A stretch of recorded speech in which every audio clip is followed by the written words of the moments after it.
Shalom Bapak Ibu, sebuah himbauan yang sangat baik yang boleh kita dengar dan tentunya kita juga akan melakukan. Tetapi melakukan apa yang dilakukan Tuhan bukan sesuatu yang mudah. Dan hari ini kita juga akan mendengar, menyimak, mempelajari, merenungi mengenai hati Allah. Bagaimana hati Allah terhadap orang-orang yang terhilang. Sekali lagi, menyimak hati Allah bukan hal yang mudah. Kita perlu bantuan. Oleh karena itu mari kita berdoa, membutuhkan bantuan dari Tuhan untuk bisa mengerti bagaimana hati Dia. Mari tundukkan kepala dan kita berdoa. Bapa di surga, terima kasih. Pada pagi hari ini Engkau telah membawa banyak jemaat-Mu hadir di dalam gereja ini. Aku berdoa ya Tuhan kepadamu, khusus bagi mereka yang telah duduk mengisi setiap kursi di gereja ini. Biarlah mereka yang telah hadir dengan pertolongan-Mu, isi hati dan pikiran mereka terisi dengan isi hati-Mu ya Tuhan. Sehingga ketika ibadah ini selesai, mereka akan melangkah sebagai pribadi-pribadi yang mengerti ke arah manakah mereka akan melangkah. Oh Tuhan, berbicaralah. Biarlah setiap kami Engkau buat menjadi pribadi-pribadi yang melangkah lurus dengan hati yang tulus untuk menjangkau mereka yang terhilang. Hanya di dalam nama-Mu Tuhan Yesus kami berdoa dan mengucap syukur. Haleluya. Amin. Bapak Ibu yang dikasihi Tuhan, pertama saya memperkenalkan diri. Nama saya adalah Benedictus Arya Dewanto. Biasa dipanggil dengan nama Beni Dewanto. Hari ini saya tidak sendiri, saya didampingi oleh istri saya, Nostalgia Pax Niki Yulu. Mungkin boleh berdiri, Ibu. Ini dia istri saya, Nostalgia. Dan kami berdua juga merasa bersyukur karena diberikan kesempatan oleh Tuhan, anak kami, Cuantau Tiatira Teresa Dewanto, boleh melayani di gereja yang baik ini.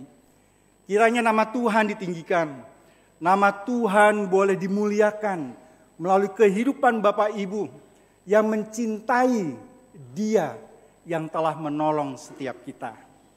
Bapak Ibu yang dikasihi Tuhan, saya hari ini akan menyampaikan satu bagian tentang hati Allah bagi orang-orang yang terhilang. Namun sebelumnya saya juga rindu menyampaikan bahwa saya hadir dengan membawa bendera pelayanan misi di bawah namanya Yayasan Caraka Wijaya Pratama. Kami berkantor di daerah Tangerang, di daerah Bintaro, dan nama yang diusung di marketplace, kami punya fokus khusus anak muda, maka kami membawa nama yang lebih-lebih anak muda, begitu kayaknya, yaitu Creative Working Place. Ya. Kami menjangkau anak-anak muda dengan mengajak mereka menemukan kekuatan dirinya untuk bekerja sebagai apa. Kami di Ladang memiliki profil penjangkauan yaitu kaum muda yang memiliki kebutuhan khusus. Nah, kebutuhan khususnya apa? Itu ada 3 area. Yang pertama adalah mereka yang punya penyakit khusus seperti kelainan darahnya seperti AIDS atau lupus ataupun kanker. Ya.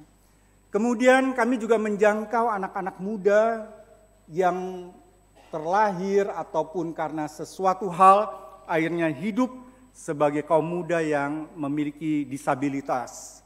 Dan yang terakhir, kami juga menjangkau anak-anak muda yang memiliki mental health issue.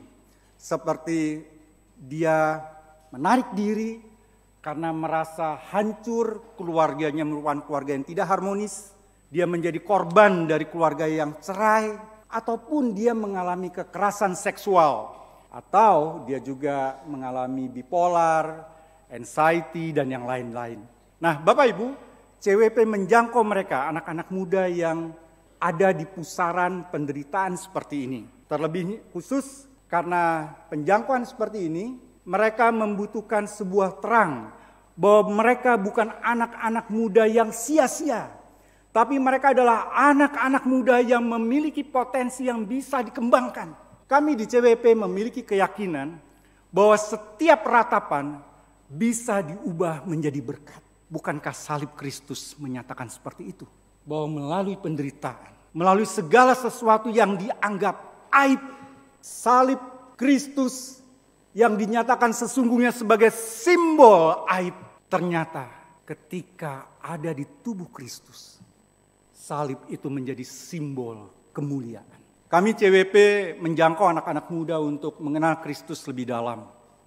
Bukan saja mereka yang sudah mengenal maupun mereka yang belum mengenal. Hari ini sebelum khotbah tadi, saya diperlihatkan satu foto, ada anak muda yang sudah mulai bertanya-tanya, siapakah dia? Dan hari ini duduk di ruang ibadah. Puji Tuhan. Bapak Ibu yang dikasih Tuhan, sekarang kita akan masuk lebih dalam lagi. Tetapi sebelumnya saya juga ingin menegaskan bahwa pencapaian misi CWP itu untuk menjangkau anak-anak muda yang tadinya meratap oleh karena kesulitannya. Dia menjadi tangguh di dalam vokasinya. Yang tadinya dia merasa sia-sia, tidak ada yang bisa diperbuat. Ternyata ditemukan bersama-sama sesuatu yang membuat dia menjadi berkat. Contoh, ada satu anak muda yang mungkin dia merasa sia-sia karena ditinggal orang tuanya sebagai yatim piatu. Akhirnya memutuskan tidak mau sekolah. Hanya berkutat di dalam kamar. Membuat ini dan itu melalui komputernya. Musik-musik yang tadinya dianggap tidak punya nilai. Ketika diperdengarkan, akhirnya musik-musik itu buatannya dia sendiri. Diperkenalkan kepada seseorang yang memang berkutat di bidang musik. Anak muda ini melihat, ternyata apa yang aku perbuat diam-diam di dalam kamar, di dalam keputusasaan menjadi berkat. Dia menjadi pemuda yang tangguh. Sementara CWP juga melayani dengan metode misi pastoral one on one. Kami mendekati setiap jiwa satu demi satu. Satu demi satu kami layani, bahkan satu anak muda bisa saja kami layani selama 3 tahun. Kami hanya merindukan setiap jiwa bertemu dengan Kristus. Bapak Ibu yang dikasih Tuhan, bagaimana jiwa yang terhilang? Bagaimana hati Allah memandang jiwa-jiwa yang terhilang itu? Hari ini kita akan bersama-sama menikmati kebenaran firman. Dan saya pun rindu kita menjadi rekan sejawat. Ketika saya dan rekan-rekan dari CWP menjangkau banyak jiwa, Bapak Ibu yang di sini pun bergerak sebagai rekan sejawat menjangkau banyak jiwa yang lain. Mari kita buka satu bagian dari Lukas 15 ayat 1 sampai dengan 7. Lukas 15 ayat 1 sampai dengan 7. Saya akan bacakan dari terjemahan baru kedua, Lukas 15 ayat 1 sampai dengan 7. Demikian firman Tuhan. Para pemungut cukai dan orang-orang berdosa semuanya datang kepada Yesus untuk mendengarkan dia. Bersungut-sungutlah orang-orang Farisi dan ahli-ahli Taurat.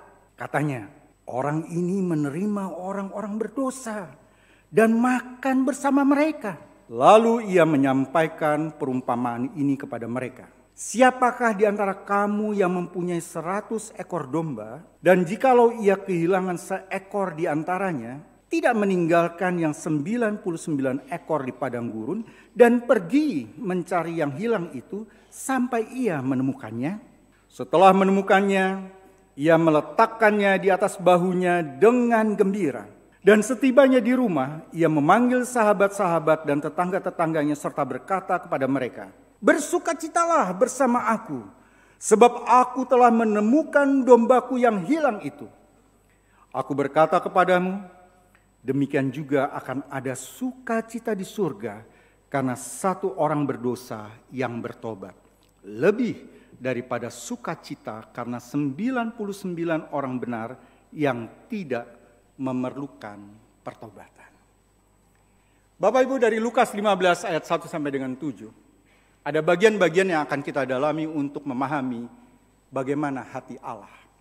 Tapi sebelumnya mari kita lanjutkan pembacaan kita, terambil dari Perjanjian Lama dari Yehezkiel 33 ayat 11. Yehezkiel 33 ayat 11. Saya bacakan untuk setiap kita. Katakanlah kepada mereka, demi aku yang hidup, demikianlah firman Tuhan Allah, aku tidak berkenan pada kematian orang fasik, melainkan aku berkenan pada pertobatan orang fasik itu dari tingkah lakunya, supaya ia hidup. Bertobatlah, bertobatlah dari hidupmu yang jahat itu. mengapa kamu harus mati, hai kaum Israel. Sedemikian jauh pembacaan firman Tuhan. Bapak Ibu, dari dua pembacaan itu, saya mengajak Bapak Ibu, saudara sekalian, rekan-rekan muda untuk memperhatikan dua kata kunci. Yaitu satu, yang memperlihatkan konsep hilang. Dua, kata mencari dengan konsep yang berujung pada menemukan. Kita akan memperhatikan konsep satu, ya, yang tadi di dalam Lukas 15 diperbandingkan dengan 99 ekor domba. Mari kita perhatikan. Dari Lukas 15 ayat 4, di bagian yang saya warna merah, dikatakan sampai ia menemukannya. Apa sih maksudnya kata sampai ia menemukannya? Bapak Ibu, sebelumnya kita perlu mengetahui bahwa domba itu adalah hewan yang bodoh, ya. Dia tidak tahu arah begitu. Kalau Bapak Ibu, saudara sekalian pernah melihat sebuah cuplikan klip di YouTube, ya. Domba ini kalau memang kecemplung ke sebuah lubang, ketika ditolong dia akan kembali lagi, nyemplung lagi ke lubang itu, ya. Itu sudah banyak ya klip seperti itu. Yang pasti, kalau kita perhatikan dari Lukas 15, ada seekor domba yang hilang. Mari kita coba renungi, ketika pemilik domba ini, gembala ini mencari satu domba itu yang hilang, kira-kira bagaimana dia mencarinya? Apakah dia akan mencari ke jalan yang biasa dilewati oleh dia beserta rombongan dombanya? Atau ke arah yang tidak biasanya? Sesuatu yang tidak terduga, sesuatu yang tidak bisa dipastikan, karena domba itu adalah domba, hewan yang bodoh yang tidak tahu arah. Bapak Ibu yang kasih Tuhan, dari kata sampai ia menemukannya, dari yang satu terhilang dan akhirnya tertemukan, dapat ditemukan, maka kita akan mengerti satu bentuk hati Allah, yaitu mengenai tekad. Tekad adalah kehendak yang pasti. Kehendak yang akan secara konsisten akan mencari. Tidak peduli tempatnya susah, proses carinya susah, mau kemana. Sementara zaman dulu jelas tidak ada Google Maps, tidak ada GPS. Tetapi kata sampai ia menemukannya itu menjadi sebuah kepastian, dorongan yang kuat untuk mencari yang terhilang. Itulah hati Allah kita. Sampai sekarang Tuhan yang kita sembah terus menggerakkan banyak orang untuk mencari. Saya pun percaya pada hari ini Tuhan akan menyentuh hati Bapak Ibu Saudara sekalian untuk memiliki hati yang penuh dengan tekad untuk mencari yang terhilang sampai berjumpa. Bapak Ibu yang kasih Tuhan, selanjutnya di ayat 5, Lukas 15 ayat 5 ada kata kunci mencari dan menemukan. Lalu saya tegaskan melalui kata di atas bahunya. Dan kalau ia telah menemukannya, ia meletakkan di atas bahunya dengan gembira. Pertanyaan, ada apa? Dan mengapa harus taruh di bahunya? Kira-kira menurut Bapak Ibu apa? Saudara sekalian, mengapa harus ditaruh di bahu? Kenapa enggak diiketali kemudian dibawa biasa aja begitu? Kenapa harus istimewa? Dia punya 100 domba. Apakah ke 100 domba itu akan ditaruh di bahunya? Bisa bongkok kali ya. Pertanyaan sekali lagi, apa makna ditaruh di atas bahunya? Bapak Ibu Saudara yang terkasih, ternyata konsep yang namanya ditaruh di atas bahunya adalah sebuah konsep pertolongan, for save, untuk menyelamatkan. Engkau jangan kemana-mana, engkau baik-baik saja di sini. Engkau akan aman di atas bahuku. Hati Allah adalah hati yang mau menopang. Hati Allah adalah hati yang mau memikul. Bukankah kita semua telah dipikulnya? Bapak Ibu yang dikasih Tuhan, mari kita dalami lagi tentang hati Allah. Hari ini saya akan berbagi mengenai anak-anak muda yang pernah kami layani di CWP.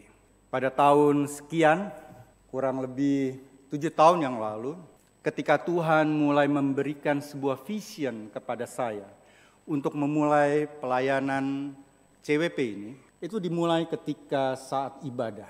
Dahulu saya adalah pembina kaum muda di sebuah gereja. Sebagai pembina tentu tidak setiap saat saya berkhotbah. ada pengkhotbah-pengkhotbah lain. Hingga akhirnya di minggu tertentu ada pengkhotbah sedang berkhotbah. Entah kenapa, pada saat khotbah itu berlangsung, saya digerakkan oleh Tuhan untuk keluar dari ruang ibadah. Bukannya bosan karena dengar khotbah ya, tetapi digerakkan oleh Tuhan. Kebetulan ruang ibadah itu ada di lantai 2. Kemudian saya keluar dari ruang ibadah. Kemudian oleh karena Tuhan mengarahkan, saya melihat seorang anak muda ada di lantai bawah. Wajahnya kucel, kusam, karena tidak pernah mandi. Ini pun saya tahu hal ini ketika saya akhirnya berbincang-bincang dengan dia. Kusam, kucal, pakai baju yang kelihatan tidak pernah ganti ya. Dan coba saya tes, saya dekati dia, bau asem, bau keringat. Sementara di ruang ibadah, jendela agak sedikit terbuka, dan sound system bersuara dengan keras. Suara khotbah itu, firman itu terdengar sampai keluar. Saya pun meyakini terdengar sampai tempat dia sedang berjualan kue di bawah. Kemudian sesudah khotbah tentu ada lagu puji-pujian. Anak-anak muda yang ada di dalam semuanya bersorak-sorai, bertepuk tangan. Sementara dia terus memasang wajah yang kecut dan kaku. Bapak Ibu yang dikasihi Tuhan, akhirnya disitulah saya tergerak untuk turun dan berkenalan. Anak muda ini ternyata menyimpan kebencian. Sebuah kebencian yang begitu besar, sehingga dia sekalipun ada di dalam ruang lingkup gereja, dia tidak mau ibadah. Dia memiliki kebencian mula-mula, yaitu ketika dia masih kecil, dia melihat ayahnya mendekati mamanya dan mengangkat pisau tinggi-tinggi dan ingin menancapkan pisau itu kepada mamanya. Anak muda ini melihat kekristenan sebagai hal yang sia-sia. Itu satu. Yang kedua, ketika selesai ibadah seperti ini, jemaat turun berbondong-bondong, mendekati dia, beli kue, tetapi tidak ada sapaan, tidak ada shalom, tidak ada ajakan apapun kau, naiklah ke atas beribadah. Bapak Ibu yang dikasihi Tuhan, kebencian kedua muncul di dalam diri anak muda itu. Dia melihat kekristenan hanya sesuatu yang omong kosong. Tidak ada save. Tidak ada perlindungan. Aku hanya sendiri. Sementara tadi yang seperti kita baca dari Lukas 15 ayat 1 sampai dengan 7. Hati Allah adalah hati yang mencari. Hati Allah adalah hati yang mau menopang, memikul, memberikan keamanan. For safe. Anak muda ini tidak melihat hal itu. Bapak Ibu yang dikasihi Tuhan. Apakah karena saya hamba Tuhan pada saat itu? Saya memiliki sebuah kelebihan sehingga dapat melihat anak muda itu dan melihat, oh inilah jiwa yang terhilang yang harus saya jangkau. Demikiankah? Tidak. Saya meyakini tidak. Karena Tuhanlah pemilik jiwa-jiwa yang terhilang. Saya hanya mengatakan, Tuhan, aku pernah terhilang dari hadapan-Mu. Pakailah aku. Saya hanya mengatakan demikian. Bapak Ibu yang dikasihi Tuhan. Sebenarnya setiap kita adalah orang-orang yang pernah terhilang. Setiap kita sesungguh-sungguhnya adalah orang-orang yang berdosa. Tetapi karena kasih-Nya kita boleh dipulihkan. Tetapi apakah jejak keberdosaan itu, jejak penderitaan itu tidak membuat diri kita menjadi peka kepada mereka yang menderita? Saya sebelum menjadi hamba Tuhan adalah anak yang terhilang. Jarak 10 meter pun dahulu Bapak Ibu Saudara sekalian bisa mencium bau alkohol dari tubuh saya. Baru usia 40 tahun saya bertobat. Saya ditekuk Tuhan sedemikian rupa. Segala sesuatu yang saya perbuat, aib yang saya perbuat, kejijian yang saya perbuat, kenajisan yang saya perbuat, bergaung dengan hebat dan tidak pernah hilang di dalam tubuh saya. Apakah gaung itu membawa saya jatuh kembali ke dalam dosa? Hati saya terharu sekali lagi ketika tadi kita menyanyikan. Berikanlah aku hatimu Tuhan. Berikanlah aku matamu Tuhan. Dengan hati dan mata yang diberikan Tuhan, saya bisa melihat dari jarak yang beberapa meter dari lantai 2 ke lantai 1, melihat ada anak muda yang hidupnya penuh dengan kebencian.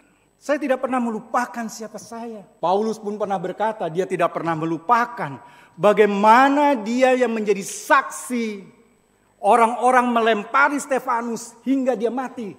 Bapak Ibu yang dikasihi Tuhan, sesungguh-sungguhnya kita punya kemampuan, punya rasa untuk bisa merasakan mereka yang terhilang. Anak muda itu kemudian perlahan-lahan dengan percakapan bahwa aku juga orang berdosa.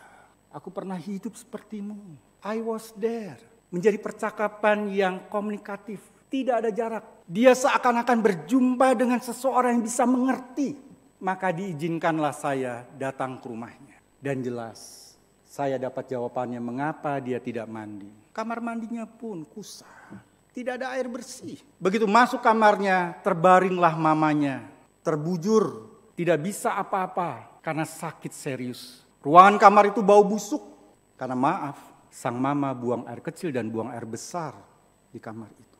Sementara anak muda itu tidur di pojok bawah, hanya menemani mamanya dan tidak keluar, tidak punya kawan. Bagi anak muda ini, sesuatu yang heran. Mengapa engkau mencari aku? Domba itu, bila dia bisa berbicara, maka dia berkata, mengapa engkau mencari aku, hai gembala? Aku adalah binatang yang bodoh. Tersesat pun aku tidak mengerti apa risikonya. Anak muda itu pun tidak mengerti apa risikonya tinggal bertahun-tahun di dalam kamar yang busuk. Aku pun busuk dahulu. Rasanya pemandangan kebusukan yang pernah saya perbuat masih seperti film yang bisa terlintas di depan mata. Itulah yang membuat saya bisa melangkah dan tidak membicarakan kejijian yang ada di dalam kamar itu. Bukankah kita semua demikian? Tuhan Yesus menegur orang-orang Farisi dan ahli-ahli Taurat itu. Mereka mempelajari hukum agama sedemikian rupa. 600 lebih hukum Taurat boleh diingat. Tapi membuat jarak dengan orang yang berdosa. Seakan-akan Tuhan Yesus berkata, untuk apa? Bapak Ibu yang kasih Tuhan, anak muda itu setelah mengenal hati Allah, dia mengenal arti pengampunan. Dia bisa mengampuni ayahnya. Itu terungkap ketika mamanya meninggal dan ayahnya datang. Sekalipun sikap ayahnya itu hanya sekedar datang dan memberikan 2 juta rupiah dan kemudian pulang. Tanpa menunggu di rumah duka, anak muda itu bisa mengampuni. It's okay, dia bilang. It's okay. Dia pun sudah bisa mengampuni orang-orang yang tidak berbuat apa-apa tapi dibencinya. Dia mengampuni dirinya sendiri dan dia akhirnya bisa masuk ke ruang ibadah dan bergereja. Saat ini dia sudah memiliki pasangan hidup dan memastikan keluarga yang pulih di dalam rumah tangga baru yang akan dibangunnya. Sehingga dia menetapkan untuk ikut bina pranikah. Dia ingin diperbaharui. Karena dia sudah ditemukan Allah. Dan sudah dipikul ayah oleh Allah. Di pundak Allah. For safe. Bapak Ibu yang dikasih Tuhan. Aku dengan Bapak Ibu dan saudara sekalian tidaklah berbeda. Sesama manusia. Punya jalan cerita. Jalan cerita hidup kita merupakan alat yang efektif untuk menjangkau jiwa. Hanya saja pernahkah kita meminta. Tuhan, aku mau engkau pakai. Pernahkah setiap kita berani mengutarakan hal itu? Jangan pusingkan kemana kita melangkah. Tuhan akan menunjukkan karena Tuhan sesungguh-sungguhnya adalah pribadi yang sebelum kita melihat, mata dia sudah melihat dan menggenggam jiwa-jiwa itu. Kita hanya menjadi alat yang kecil yang boleh disertakan di dalam misinya. Pertanyaannya, mengapa kita disertakan di dalam misinya? Karena kita hendak dimuliakan oleh Tuhan. Aku dulu adalah orang yang tidak mulia, najis. Tetapi ketika mau dipakai Tuhan, sesungguhnya saat ini saya berdiri tegak di hadapan Bapak Ibu dan saudara sekalian. Sebagai orang yang telah dipakai Tuhan. Bapak Ibu yang dikasih Tuhan. Pada akhirnya kita bisa melihat misi adalah perintah. Perintah. Komando dari Tuhan sendiri. Kadang-kala kita kalau menjawab WA, jawabannya apa ya? Siap. Kalau kita mungkin Bapak Ibu atau rekan-rekan muda di pekerjaan suka dikontak sama atasan. Jangan lupa Senin, rapat pukul 7. Siap. Tapi apakah kita pernah mengatakan, siap Tuhan. Di dalam KKR, ketika calling, banyak tangan terangkat. Yes Lord, yes Lord, yes. Tetapi ketika diutus, bukan tidak mungkin. Tangan yang terangkat akan berbicara lain, bukan yes Lord. No Lord, dia. No Lord. No. Bapak Ibu yang dikasih Tuhan. Kalau begitu, sebenarnya apa sih konsep orang terhilang? Jangan-jangan kitalah yang membuat mereka terhilang. Karena kita tidak mendatangi mereka. Kita tidak menyapa mereka. Kita tidak memberikan tubuh kita untuk sama-sama mengecap penderitaan mereka. Saya sangat meyakini, apapun dan siapapun dia sudah mengenal Kristus atau belum. Ketika kita hadir sebagai manusia, menyatakan kesatuan hati, maka akan terjadi percakapan yang indah. Percakapan yang akan mengarah kepada Injil itu, yang akan menjanjikan sebuah kepastian ratapan boleh menjadi berkat.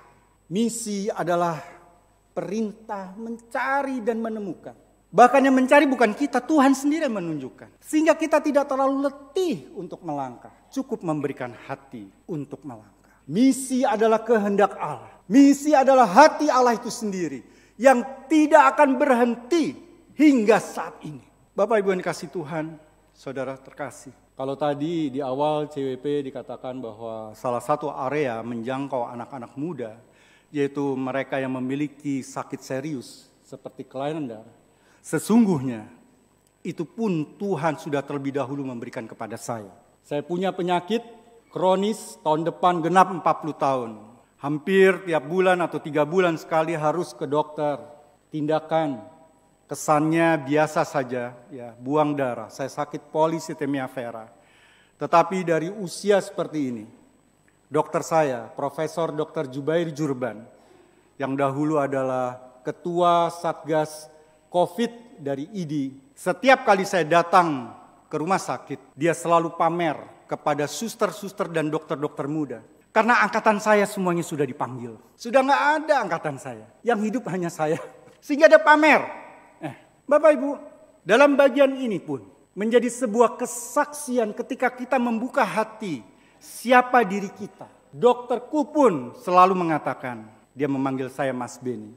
Mas, waktu COVID dia selalu berpesan, tolong sampaikan ya kepada jemaatmu agar hidup sehat.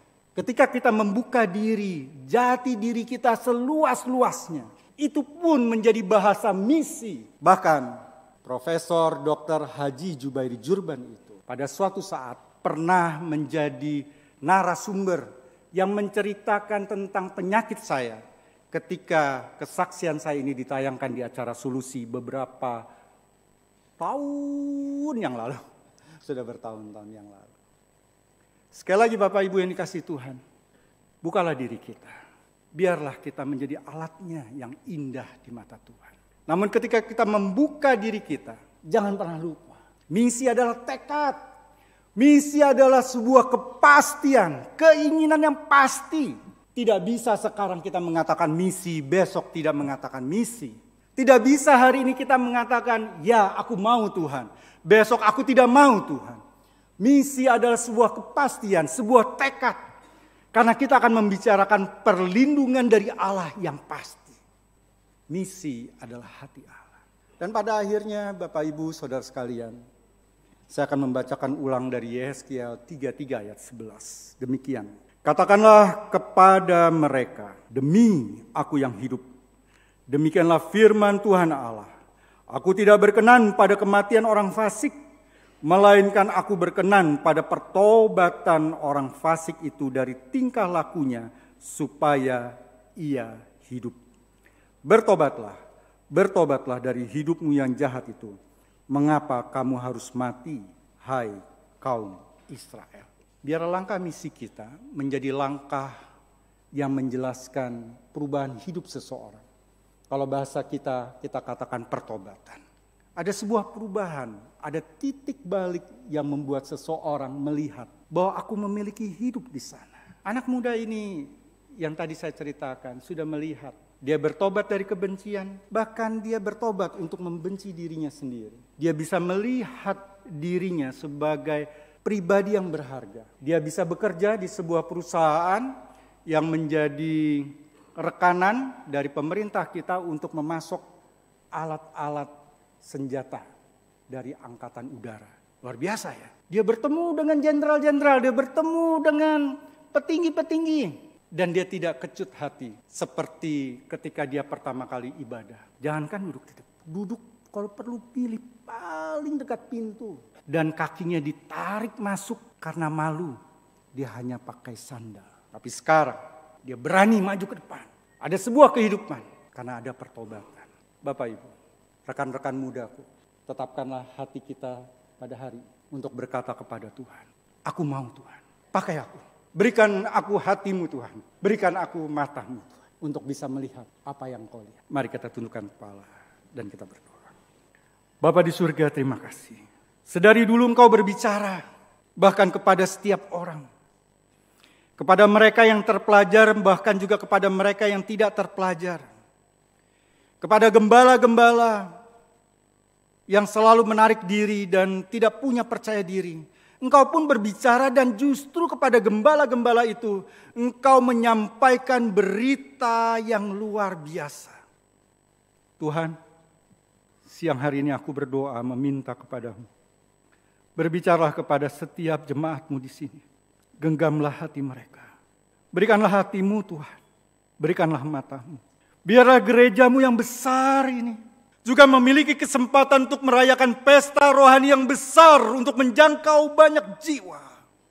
Biarlah hati jemaatmu di sini menjadi hati yang peka kepada mereka yang mungkin menarik diri.